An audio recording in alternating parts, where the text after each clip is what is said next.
hope our listeners aren't tired of hearing Happy New Year, because all of the people connected with this program wish to extend their hearty and sincere greetings, with every wish that 1936 will be full of gladness for you. Few companies have been so long identified with the history and growth of America as DuPont.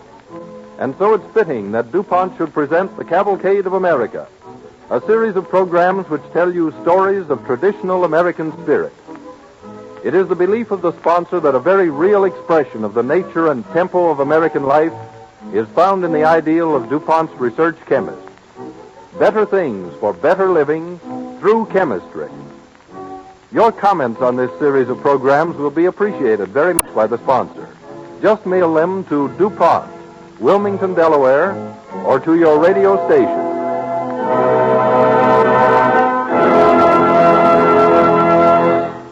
This evening's story concerns the Declaration of Independence.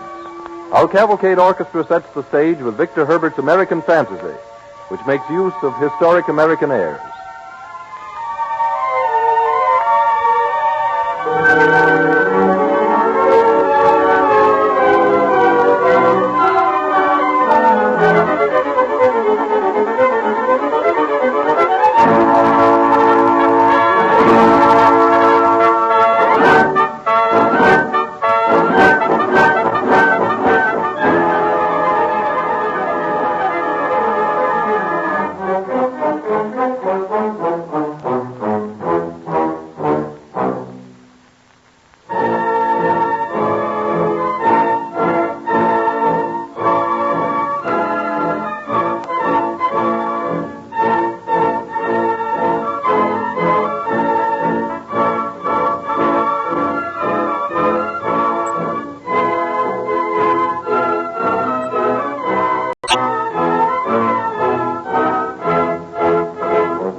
past heritage was won only after a long and determined struggle.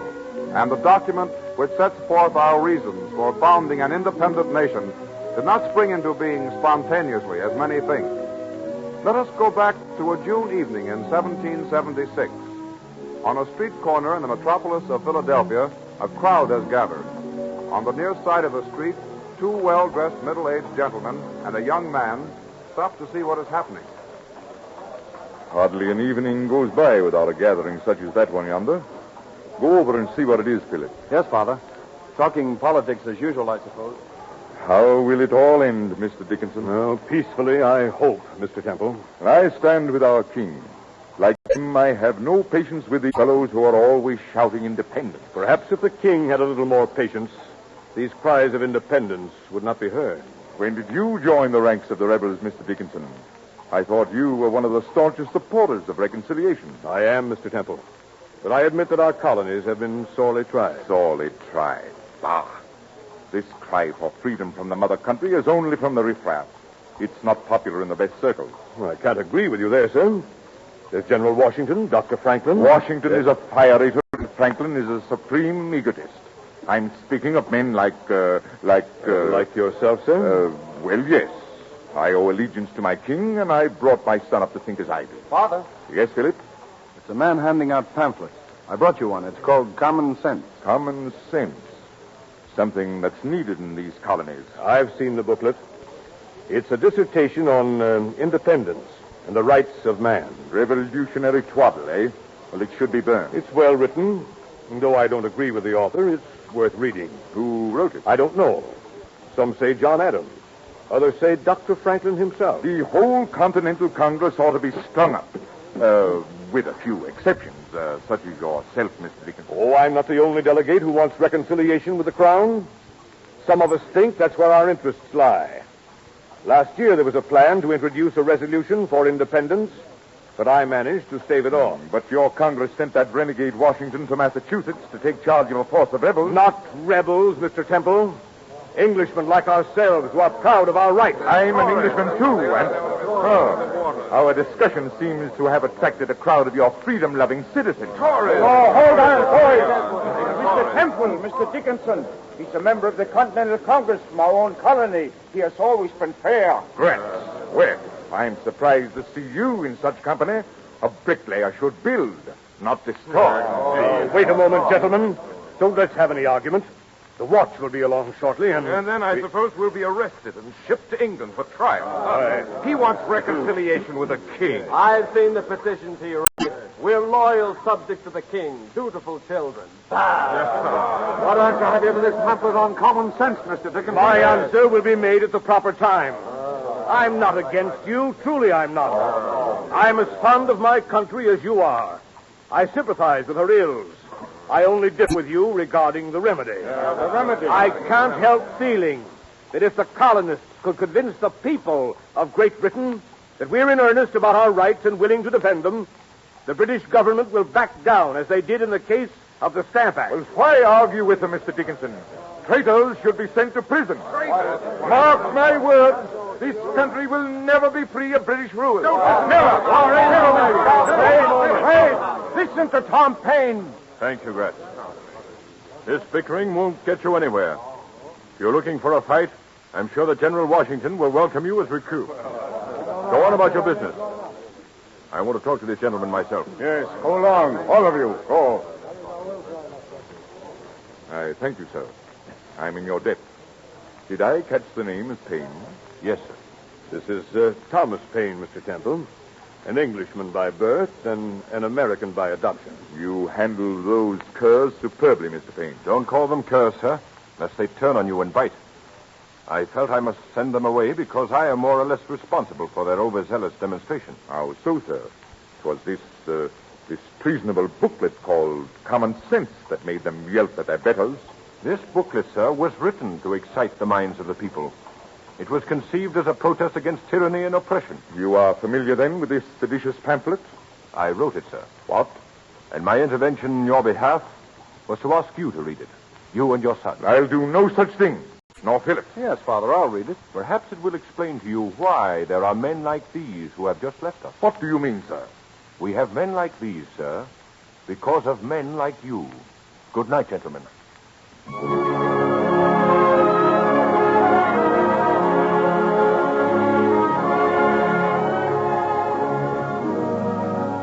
There were three schools of thought in the colonies: the Tories, or Loyalists, the moderates, who sought reconciliation, and the patriots, who desired separation. But all the patriots were not as aggressive in their demands as the group that threatened Mr. Temple. We find representatives of two of these schools talking together as the Continental Congress assembles on the 7th day of June, 1776. John Dickinson, whom we have met, is speaking with John Adams, one of the delegates from Massachusetts. Good morning, Mr. Adams. Good morning, Mr. Dickinson. I think we have a surprise for you today. Indeed. Last year it was your turn. Congress adopted your petition to the king, and I submitted. This year I trust you will give way with as good grace. Well, what do you intend... You'll learn soon after Mr. Hancock calls us to order. Take your seats, please, gentlemen. Good morning, Dr. Franklin. Good morning, Mr. Dickinson. May I sit with you and the other members of the Pennsylvania delegation? With pleasure, sir. What is Adams hinting about? What are you planning? What am I planning? You know you're deeply interested in every move Congress makes. I'm interested in everything that goes on in the world, Mr. Dickinson. Oh, yes. Congress, will please come to order. If there is no objection, we will dispense with the roll call, the readings of the minutes. Proceed to new business. Do I hear any objection? Any objection, Mr. Dickinson? No, Dr. Franklin. I'm waiting to see what new move you and your friends are planning. The floor is open for new business. Mr. Chairman, the chair recognizes Mr. Richard Henry Lee of Virginia. Mr. Chairman, as instructed by my colony, I move this resolution. Resolved that these united colonies are, and of right ought to be, free and independent states. That they are absolved from all allegiance to the British Crown, and that all political connections between them and the state of Great Britain is, and ought to be, totally dissolved. Gentlemen, please. Do I hear a second? I second the resolution. The resolution is seconded by Mr. John Adams of Massachusetts. Discussion. Mr. Chairman. Mr. Dickinson. This is far too important a matter to pass without proper discussion and serious consideration. I move you, sir, that Congress resolve itself into a committee of the whole to consider this resolution. I second the motion. Wow. Mr. Dickinson's motion is seconded by Dr. Franklin. Why, you, Dr. Franklin? I thought we disagreed. We do, John. But the more obstacles you put in our way, the surer we are of reaching our goal. It's one of the best traits our English heritage has given us. Question. I'll put the question. All in favor of Mr. Dickinson's resolution? Aye.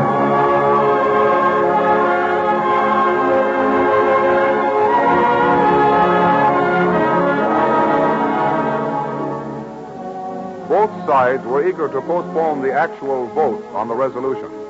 But many members felt that it had a good chance of passing, and so a committee was named to draft a declaration stating the reasons for such a resolution. The committee consisted of Benjamin Franklin, John Adams, Thomas Jefferson, Roger Sherman, and Robert Livingston. Jefferson, considered by many to be the best writer in the colonies, was chosen to make the original draft. Let us visit the Gratz house on Market Street, Philadelphia, late in June. Gratz is talking with his wife. But Mr. Jefferson hasn't come down to his supper. I think I should call him. No, don't disturb him. Mr. Adams and Dr. Franklin are with him. There are serious matters being discussed upstairs. Well, maybe Dr. Franklin and Mr. Adams would like some supper, too. Must you always be thinking of food? Important plans are being made for the welfare of our country. Tom Jefferson says that some delegates have been instructed to introduce another resolution for independence this session. Oh, you're always talking politics and worrying about the country instead of attending to your business. More members of the Continental Congress to track up my floors, I suppose. You don't appreciate the honor they do us boarding here in our home. Someday this house will be known as a place where history you was wouldn't made. call it an honor if you had to sweep up after them. Oh, Good evening, Mr. Phillips. Good evening, Mrs. Gratz. It's young Mr. Temple, Father. How are you, Mr. Gratz? Oh, come in, Mr. Phillips. Well, how can I serve you? I was wondering if you could tell me where I could find more books or pamphlets like this Common Sense. Has Mr. Payne written any more? I don't know, Mr. Phillips, but I'll ask Mr. Jefferson. He will know. I'd be very grateful if you would. Mr. Jefferson's busy now. He mustn't be disturbed. How does your father feel about your sudden interest in this kind of literature? Father doesn't know. But I'm convinced his ideas are wrong, Mr. Gratz. Yeah. Our country must come first, before England or any other place. Don't you think so? Yes, Mr. Phillips, I do think so. My parents came from Germany and settled here. They are like your father. They are always talking about the old country, but I am an American. So am I. And our duty lies, I think, with the new country rather than the old. A place where we intend to live and bring up families. We owe it to future generations so that they may have a happy and a better place to live in.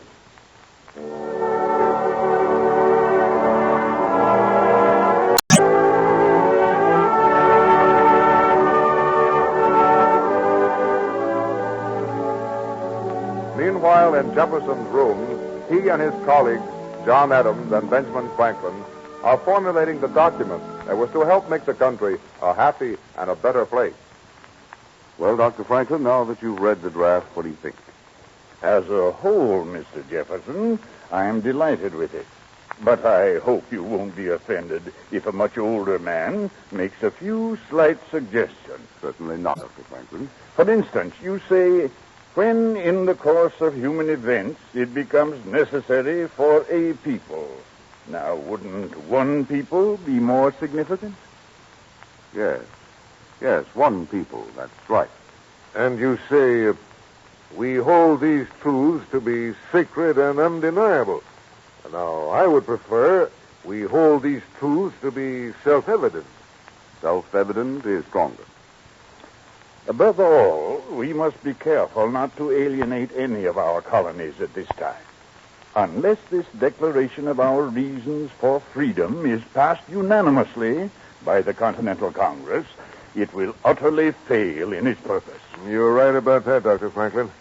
It must be the unanimous will of the United Colonies. Now, I've called the colonies the United States of America. Do you like that term, Dr. Franklin? Yes, Mr. Jefferson, I do. The United States of America. May they ever stand so.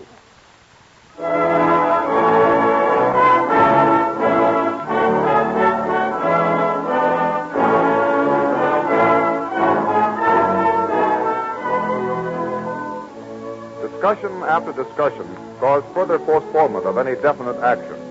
On July 1st, 1776, the Committee of the Whole met and advised the passage of the Lee resolution. The vote was 9 colonies for and 4 against. We find Franklin, Jefferson, and Adams the night of July 1st discussing the situation. 9 votes out of 13. No, it's not enough. If the resolution isn't passed unanimously tomorrow, the rest of the world will never believe our colonies are united. Never believe we are the United States of America. 4 colonies against. Delaware, South Carolina, Pennsylvania, and New York. The Delaware delegation is evenly divided. The New York delegation has no instructions, and none could possibly arrive by tomorrow. The South Carolina delegates feel that their instructions aren't broad enough to allow them to vote affirmatively. Rutledge has called them together tonight. Perhaps his eloquence may persuade them. I'm worried about Delaware. The vote will always remain 1-1. McKean for and Reed against. We can't count on Delaware. McKean told me that he'd sent a postwriter for Caesar Rodney. As the third member of the delegation, he's sure to favor the resolution. Rodney's 80 miles away, and they say he's a sick man. We can't expect him to arrive in time to vote. It's your own Pennsylvania delegation that worries me most, Dr. Franklin. That's a negative majority that no amount of eloquence or persuasion can change. I know. Dickinson and Morris are sincere. So are Willing and Humphreys. 4-3 against. Come in. Good evening, gentlemen. Good evening. Good evening, Mr. Dickinson. I trust I'm not interrupting. Why, not at all. Come in, Dickinson. We were just discussing you. Not too harshly, I trust. Gentlemen, I was much impressed with the vote today. So much so that you wish to change yours, I hope. No, Doctor. I still believe in reconciliation. But I love my country too well to hold out against wishes of majority. I know that independence must pass, and I realize the necessity for an undivided front. My conscience won't permit my voting for the resolution, but I can stay away from the Congress. That would make a tie in the Pennsylvania delegation, Mr. Dickinson. I'm on my way to talk to Morris. If he also remained away tomorrow, you would have a majority in the Pennsylvania delegation. Mr. Dickinson, you and I have long been opponents. Now I want to express my appreciation and gratitude, sir. Of course, I can't promise for Morris. Tomorrow will tell the tale. We must wait for tomorrow.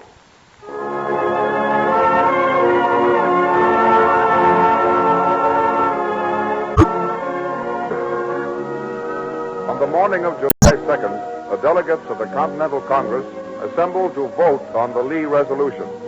Franklin and Adams are seated together not far from the chairman, John Hancock, as the voting proceeds.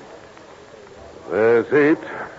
New Hampshire, Massachusetts, Connecticut, Rhode Island, New Jersey, Maryland, Virginia, North Carolina. 4 more to come, with New York not voting. The chair calls on Mr. Gwinnett of the Georgia delegation. Georgia votes in favor of the revolution. The South Carolina delegation, Mr. Rutledge. Mr. Chairman, last night we held a meeting of the South Carolina delegates. It lasted well into the morning. But we have come to the conclusion that our instructions are broad enough to allow us to vote on the question. South Carolina votes in the affirmative. Rutledge must have been very eloquent.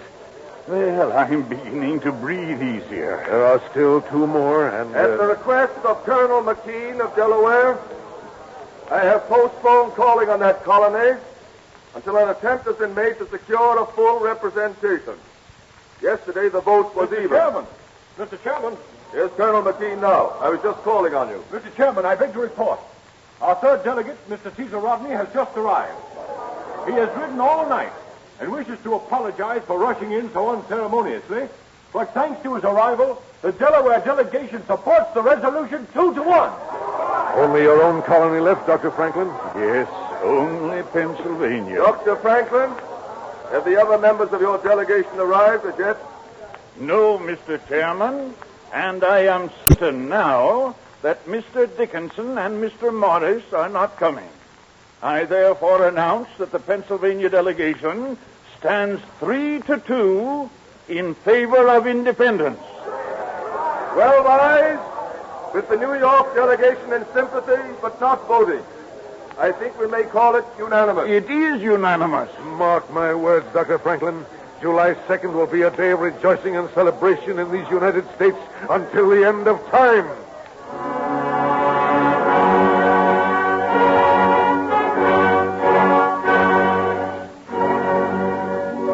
July 2nd, the day the resolution was passed, is not the day we celebrate. On July 4th, after much discussion as to its wording, a formal Declaration of Independence, little changed from Jefferson's original draft, was adopted unanimously by the assembled representatives of the United Colonies. On July 8th, the people of Philadelphia are gathered outside the State House to hear the Declaration read by John Nixon. On the outskirts of the crowd stands young Philip Temple with his father. I can't see why you dragged me here, Philip. You've read that document yourself at Mr. Jefferson's. You almost know it by heart. We can't hear anything here anyway. I want to see how the people take it, Father. People, eh? I notice not many of our friends are here. Many of our friends have fled the town, Father. Yeah, that is true, sir. I'm glad you're staying. I'm waiting to see the outcome of all this. Anyone can put words on paper. But will they live up to their word? Will they sign this declaration? Indeed they will, Mr. Temple. I'm sure of that. We'll see, Gratz. This is a great occasion, isn't it, Mr. Gratz? A day to remember, lad. I'm glad to see you taking an interest, Mr. Temple. I feared perhaps you'd left town with your friends. Father's staying in Philadelphia, but I'm leaving town, Mr. Gratz. You, Philip? Tomorrow I start for Boston to join General Washington. Oh, good lad. Does your father approve? The boy's of age. If I tried to stop him, your Liberty boys would try to run me out of town, I suppose. Don't mind what Father says. I really think he's rather proud of me. Mr. Nixon has finished reading the Declaration. Those men in Congress have pledged their lives, their fortunes, and their honor. Could I do less? Every church bell in Philadelphia seems to be ringing. Yeah, ringing in a new era. They've given us the ideal. It's our duty to make it real.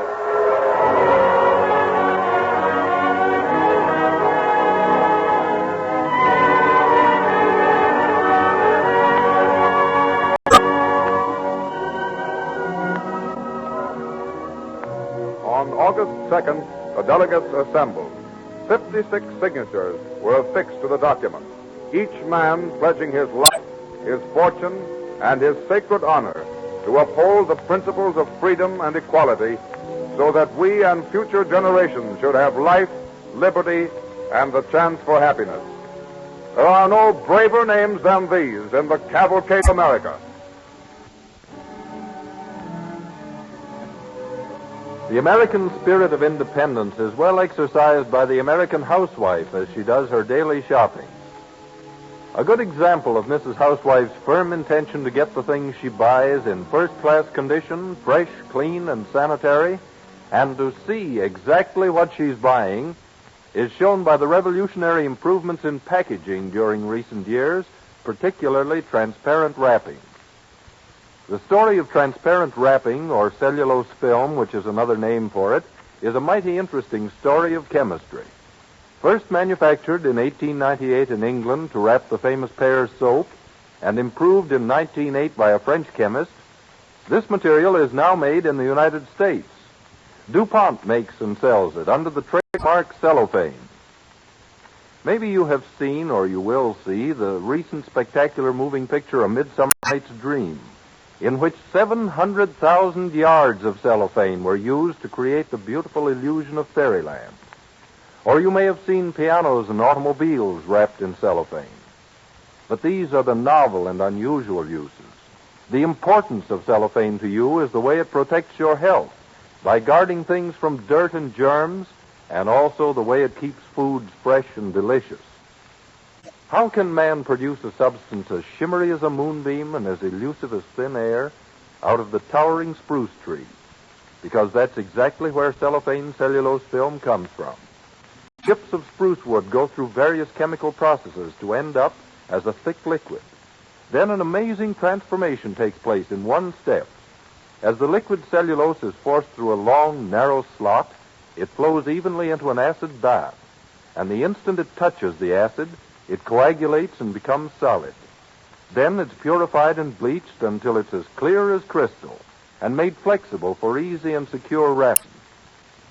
DuPont chemists made many improvements in the original discovery.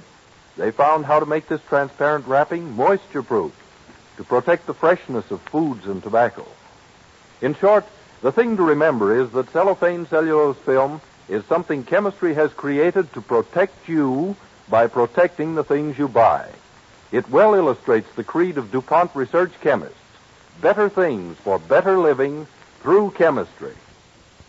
This program has come to you through the courtesy of DuPont, one of America's oldest enterprises, makers of chemical products since 1802. It's one of a series of programs in the Cavalcade of America, presented by DuPont each Wednesday evening at 8 o'clock Eastern Standard Time over the Columbia Broadcasting System. When presented on the air, each program also contains a short, interesting story of chemical achievement, illustrating the DuPont chemist's creed, better things for better living through chemistry.